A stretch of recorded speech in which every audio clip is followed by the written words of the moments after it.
Following this tax bill today, let me just break this down in English for everyone. So we're not confused, we're informed, okay? By the time Wall Street is telling you these things that I'm gonna tell you, the markets are already gonna be like pricing it in, right? I am giving you a heads up like none other, okay? I'm really good at seeing things early. Don't know when they get reflected, but I'm pretty good at seeing things before they happen, okay? I've learned this. Like, I'm good at being early. Usually not wrong, but early in some capacity or another. Sometimes really early, sometimes right on time, sometimes, far too early. But I think with the tax bill, okay, Wall Street focused on debt, deficits, blah, blah, blah, blah, blah. You know the debt to GDP ratio, right? You know Wall Street's only paying attention to one of the sides there. They're paying attention to the debt side, not the GDP side, and how that could be impacted from this tax bill. What if I told you the economy's going to boom like nothing you've seen before, okay? What if I said that? Would you want to buy stocks? Would you want to be absent this market? What if I told you that? Well, how would you react? Well, that's exactly what I'm telling you.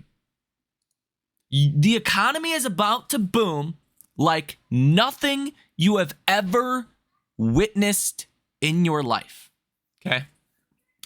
It's going to be like 2021 without the euphoria, with actual underpinnings to back it, okay? And here in this video, I will break down exactly why that is. And I believe it starts with the tax bill.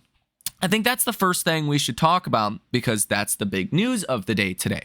Now, it obviously needs to go through the Senate and things could change. And if things do change, specifically to no tax on tips, no tax on overtime, then this is going to be a slightly different video.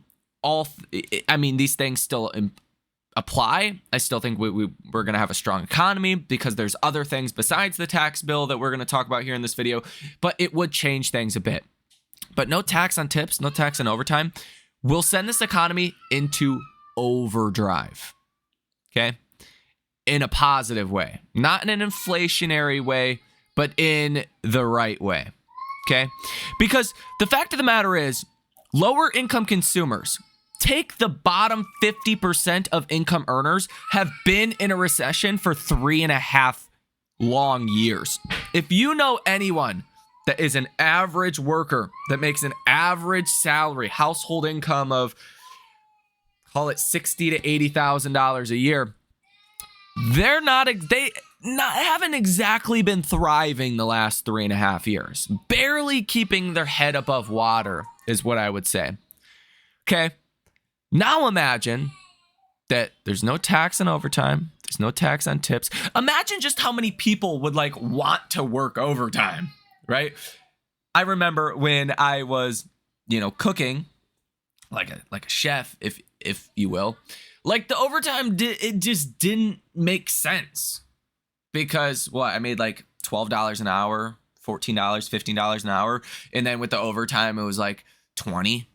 And it all got eaten away from taxes anyways. It was what was the point, right? I still did it, but it just didn't add up. It just didn't make a whole lot of a difference, okay?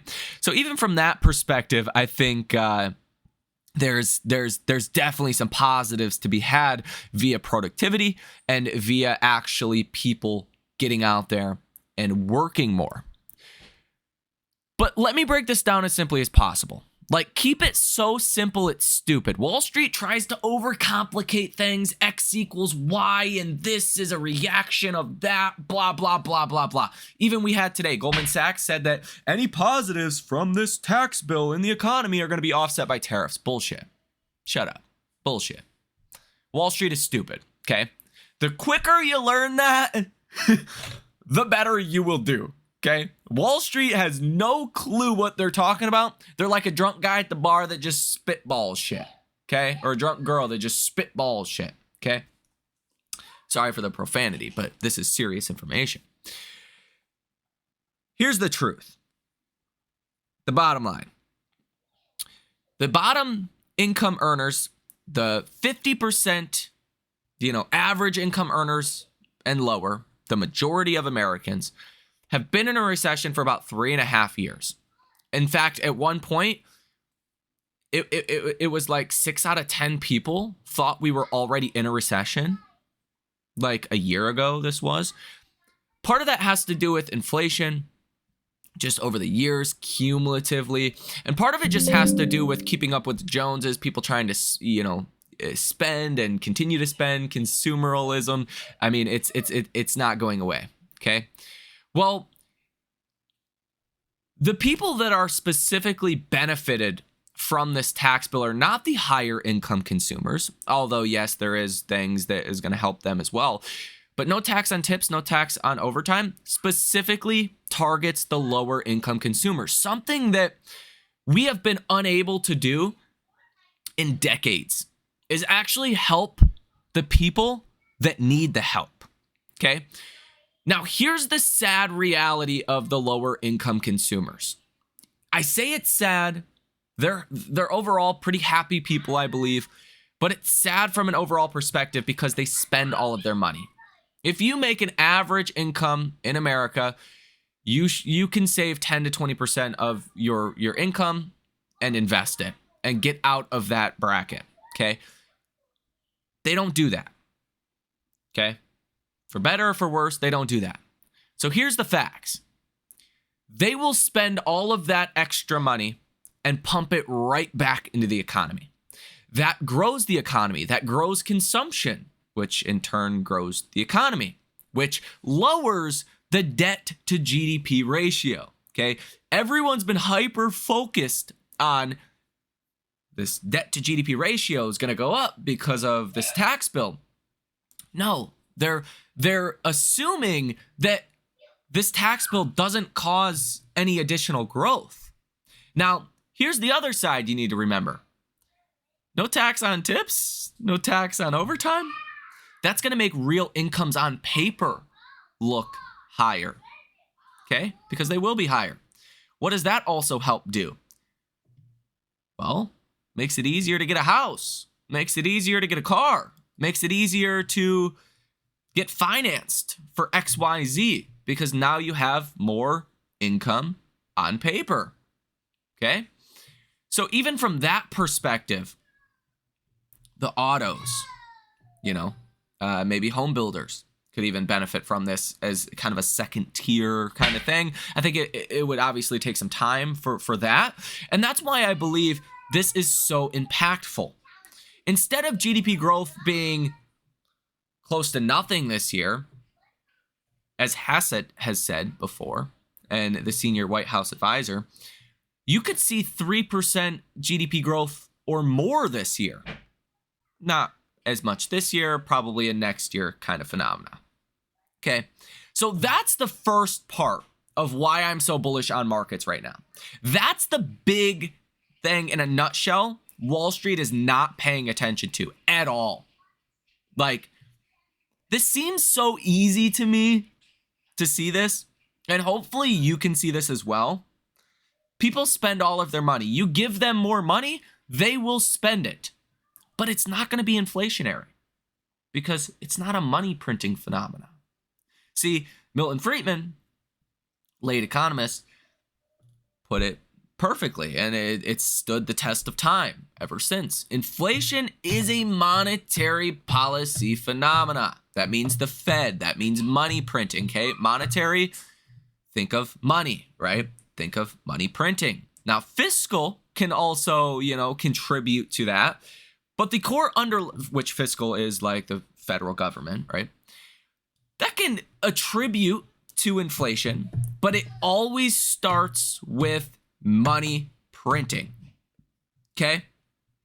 You could say deficits are a form of that, but if it's offset by higher growth, is it? Is it really? I would make the argument it's not. So you're not going to see inflation.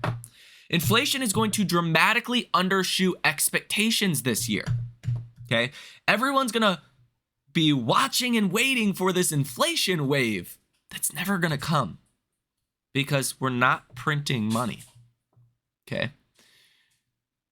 I talked about this in the last video, but it's like a bag of Doritos. Okay? If a bag of Doritos goes from $5 to $7, okay, cool.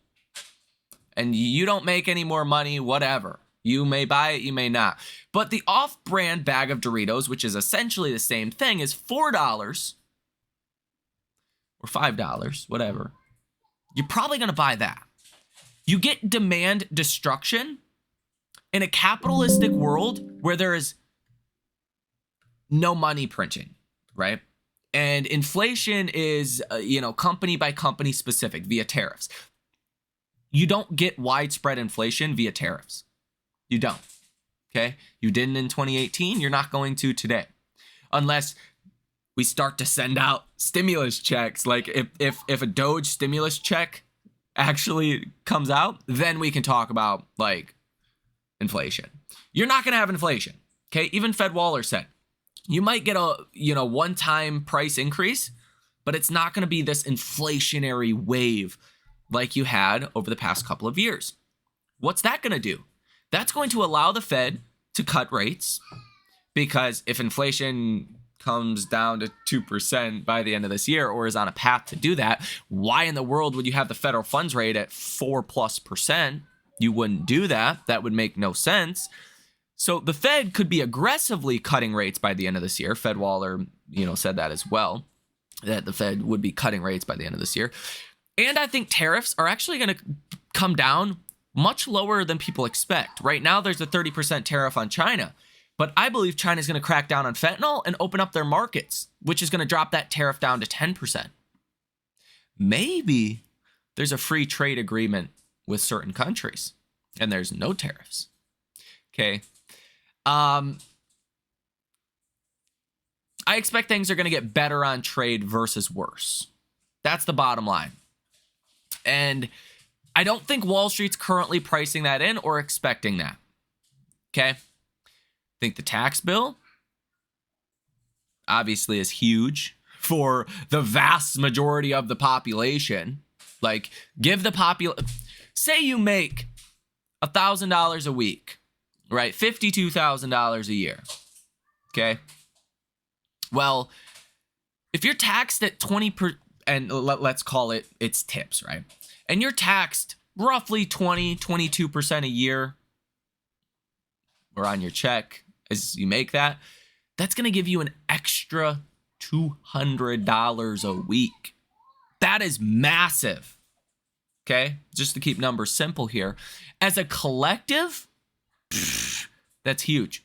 Now, I think longer term as well, like over the next year, as rates start to come down, 10-year treasury yields come down, as people can actually start to sell homes again, buy and sell homes again, that's going to also unlock a lot of equity, and people are going to bring a lot of money to their bank accounts once they can sell their homes, because a lot of people right now can't sell their homes because they can't afford to get a new mortgage.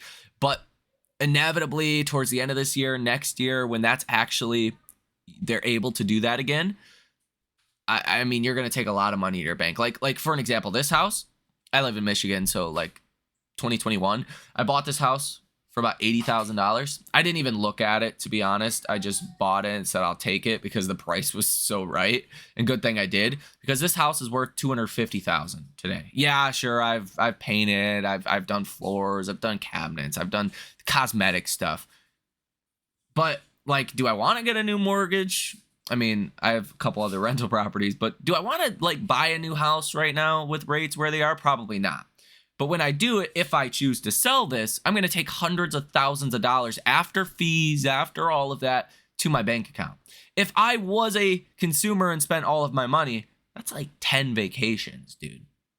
Like, that's a lot of money you could spend. So I try to think of things from a very logical perspective. So in the short term, tax bill, no inflation, Fed rate cuts over the next 6 months, I think propels this market 20+% higher into year end, Okay, I know, sounds crazy. Tell your friends. I'm very confident in this projection.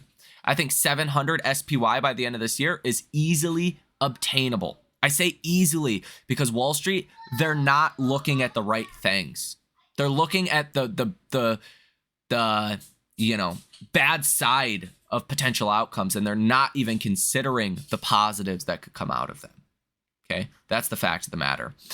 And then really next year, I think things get pretty crazy as well when more deregulation starts to kick in, as tax bills start to really bring fruit to markets, as rates start to come down and people can actually sell their homes again, as a focus on AI comes back and advancements in tech.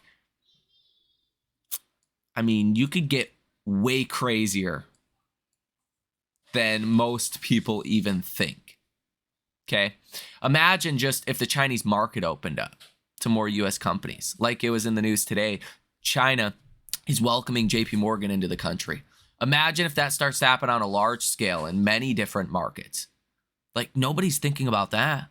What kind of earnings power could that bring to US markets?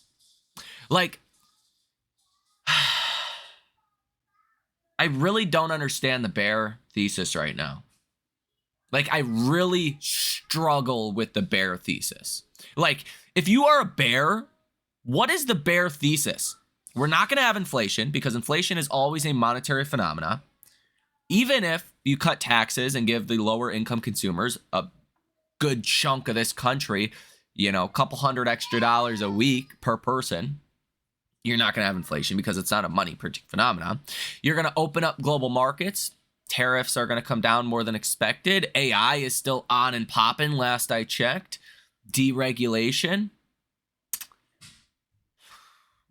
I mean, where's the bear thesis? We're not just going to fall into a recession at this point unless people lose their jobs, and that's not going to happen, especially if this tax bill gets passed. Like, I struggle with the bear thesis a lot right now. I try to poke holes in my own thesis, but it seems so straightforward that like Wall Street is having a hard time wrapping their brain around it. Even as I talked about in the prior video, look at XYZ today. This is a great example. XYZ really caters to lower income consumers with Cash App, right? Stock's up 6.5% today on this tax bill. Someone out there understands that XYZ is going to be a winner of the lower income consumer recovering. But imagine if 50% of the population, roughly the lower income consumers, can actually get ahead and start to do well and spend more money. Like, how impactful could that be to earnings, to corporate America? I think it could be far more impactful than most people think. And then what are the secondary off tiers from that? Imagine the local restaurant that has been struggling for years, and now they're seeing a pickup in demand again because, a lot of local lower income consumers have more money to spend. That's going to benefit restaurants. That's going to benefit every single company, from autos to home builders to, Apple. Literally everyone is going to benefit from that. We have not been in an economy that has had a strong lower middle income consumer in 3.5 years. Okay? You have to go back to early 2021 to have that kind of dynamic where the lower middle income consumer was actually doing well. This is going to blow that consumer away if it passes the Senate how it's written, which is a toss-up. So, again, I think there's a lot to love here that Wall Street is not paying any attention to. There's not a lot to dislike. I see a pretty clean path of 20% higher from now into year end. That means that individual stocks could be up easily 20 to 50%, depending on betas, depending on, what kind of industry and how, connected they are to the positive forces that are at play. And that's where you want to be positioned. Like XYZ, yeah, that's going to be a good one. If this tax bill does pass, the Senate the current way that it's written. Something like maybe even like a Tesla could be really good, you know. Even Apple could do fairly well. Everything kind of, but higher beta AI, that's where I want to be in right now, because I think the risks are so asymmetrical, right? The risk is that this market explodes higher, not shoots lower. That's my view. Again, I'm not a financial advisor. I'm not a financial planner. That is how I am positioned. Again, we could probably go ahead and wrap this video up, because that's the bulk thesis of why I'm so bullish right now, and what I really think Wall Street is missing out on. I don't think we're going to get the growth slowdown. I don't think we're going to get inflation. I think the consumer can start to recover, something we have not seen in 3.5 years. A focus on AI, deregulation. Most of that kicks in probably next year as far as deregulation is concerned. Lower taxes, better trade deals, freer and open trade. Like, I don't know where the bear thesis is. I can't even find it. Okay, it's so far gone. And then when I look at CNBC and Wall Street's like, oh yeah, debt deficits, funding rates, higher interest rates, blah, blah, blah. Interest rates are going to plummet in the next 6 months as inflation continues to come down. There could be a little spike in the next month or two via tariffs. Who cares? After that, it's coming way down. So let me know what you guys think about this down below in the comment section. Have a great rest of your day, and I will see you in the next one.